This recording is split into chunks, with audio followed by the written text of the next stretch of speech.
السلام علیکم زما پښتنو ورونو خویندو ستاسو خور پښتنه د پښتنه ټي وي نه حاضره ده د یو نوي پروګرام سره. نن پروګرام ما دې باره کې وروړی دی چې زموږ ډېر وروڼه خویندې داسې دي چې استادان دي ټیچران دي نو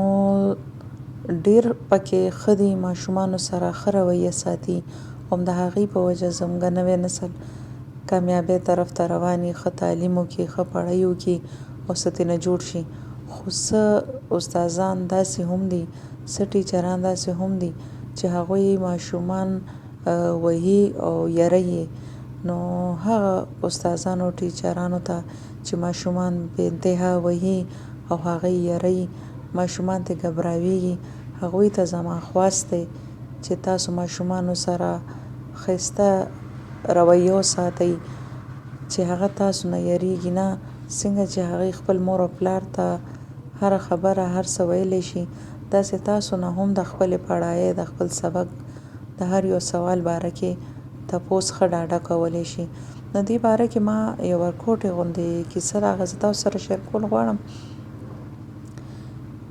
یو ورځ په شادي حال کې یو تقریب و نو په هغه شادي حال کې ډېر خلک راغلي وو. هغې کې یو سړی ناست و او یو بل هلک راغلو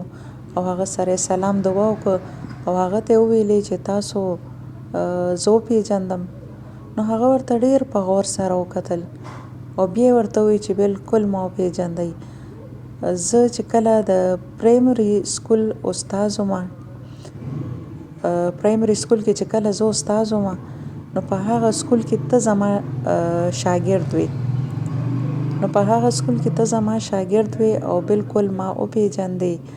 او سلام دعا یې ورسره وکړه حال احوال یې معلوم کړه ورته وویل چې وایه نن سبا ته څه کوې. هغه شاګرد ورته وویلې چې بلکل زه ستاسو هغه شاګرد یم او هغه وخت کې تاسو زما استاد وئ په پرایمري سکول کې او نن زه استاد یم او دا استادي پیشه چې دا نه ما ښه په مینه محبت سره او تاسو نه زه متاثره شوې وم نو ما دا پیشه ما زړه کې ویلو چې زه به انشاءالله استاد جوړېږم ټیچر به جوړېږم. نو استاد ورته وویلې چې خلک خو ذهن کې ډېر څه ساتي چې زه به دا جوړېږم دا نو ته هم استاد ولې جوړ شوې او داسې ما څه عمل کړی چې نه دومره متاثره شوې چې تا د ټیچرۍ دا پیشه خوښه کړه چې زه به ټیچر جوړېږم زه به استاد یم او ماشومانو ته سبق ښیم. ما داسې څه عمل کړی بیا هغه شاګرد ورته وویلې چې استاد جي تاسو ته به یاد یو ورځ په کلاس کې غلا وشوه د یو هلک نه چا ګړۍ پټه کړه. هغه کلاس کې ډېر شور جوړ شو غوغا جوړه شوه چې یو هلک نه چا قیمتي ګړۍ پټه کړه نو تاسو نصیحت وکړو او ویلې چې هر چا پټه کړي دې هلک ته خپله ګړۍ واپس کړي دا ګړۍ دومره خاص شی نه دی خو غلا بد شی دی غلط شی دی. نو کله چې ستاسو کومې خبرې دې باره کې وکړي زما زړه خفه شو او ما هغه ټایم کې زړه وشو چې زه دا ګړۍ اوس دې هلک ته واپس ورکړم خو د دې یرې او شرمندګۍ نه ما واپس نشوه ورکولی چې که زه اوس دا ګړۍ دله واپس ورکړم نو ټول کلاس به وایي چې دی غل دی. نو په دې شرمندګۍ په وجه هغه ګړۍ ما نشوه واپس کولی او ما ته ځان ډېر بد ښکارېدو. نو تاسو وویلې چې ټول کلاس هلکان په لاین کې ودرېږئ او خپلې سترګې پټې کړئ. نو ټول هلکان هم ودرول دیوال ته لاین باندې او هغې باندې هم سترګې پټې کړې زه هم پکې ودرېدم ما هم سترګې پټې کړې. بیا تاسو د لاین د شروع نه تالاشي د جیب اخیستل شروع کړه او چې کله ما له ورسېدئ نو زما د جیب نه تاسو ګړۍ راوویسته خو بیا هم تاسو خپله تالاشي جاري وساتله او تر هغه اخري هلکه پورې تاسو هر یو کس له جیب کې لاس ومنډلو او تالاشي مو کړه مطلب تاسو هلته کې ونه درېدئ چې بس ګړۍ مې لو شوه تالاشي بند نه تاسو زما د جیبه ګړۍ راوویسته خو بیا هم تاسو در اخره پورې تالاشي واخیسته او تالاشۍ نه بعد مو ویلې چې سترګې کولو کوئ چې ټول هلکانو سترګې کولو کړي نو تاسو چې چا نه ګړۍ ورکه هغه هلک ته م اواز کړه او هغه ته م خپله ګړۍ په حواله کړه. ټول هلکانو تپوسونه وکړه خو تاسو ونه ویل چې دا د کوم کس د جیب نه راووته ولې چې موږ ټولو سترګې پټې کړې وې نو یو ته هم پته ونه لګېده چې ګړۍ چا پټه کړې وه او د کم کس په جیب کې وه. تاسو زه د ډېرې لوی شرمندګۍ نه او د غلا د ګناه نه وساتلم. نو هغه ټایم کې زه ستاسو د دې عادت نه دومره متاثره شومه، زما زړه دومره خوشحاله شو چې ما ویل چې صحیح کس دی نو هغه هم استاذ یو که استاذ داسې نو زه به انشاءالله استاذ جوړېږم او نن زه استاذ جوړ شومه. استاذ ورته په دې خبره باندې ویل چې تا که نن ما ته نه وی ویلی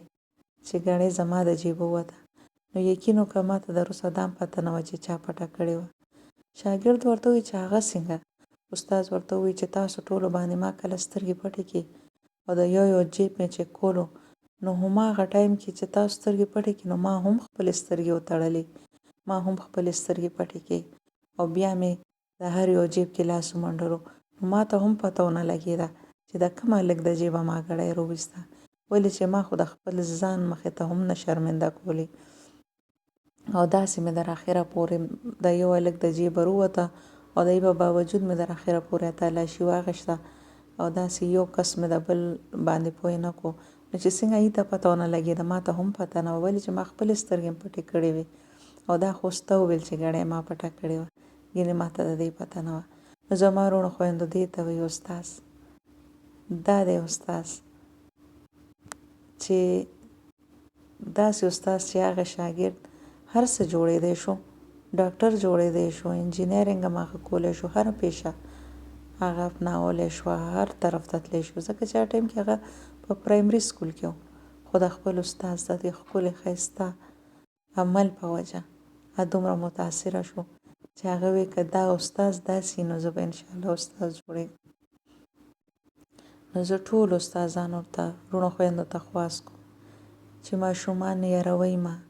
ګبراوئ مه او په داسې قسمه اعمال باندې دوی په زړونو کې مینه محبت پیدا کوي نو انشاءالله زموږ نوی نسل به ضرور کامیابیږي او د کامیابۍ نه هغې هېڅوک هم نشي منع کولی. همدې سره ستاسو خور پښتنه غواړي تاسو نه اجازت د همیشه په رنګ دې دعا سره چې الله زموږ مسلمانان او زموږ پښتانه وروڼه خویندې چې د دنیا په هر ملک کې هر ځای کې هر ګوټ کې نو ته په خپل حفاظت کې وساتې، د غیر مذهبو د شر و فساد نه محفوظ وساتې. ای الله ته په موږ خپل رحم و کرم او فضل. آمین ثم آمین.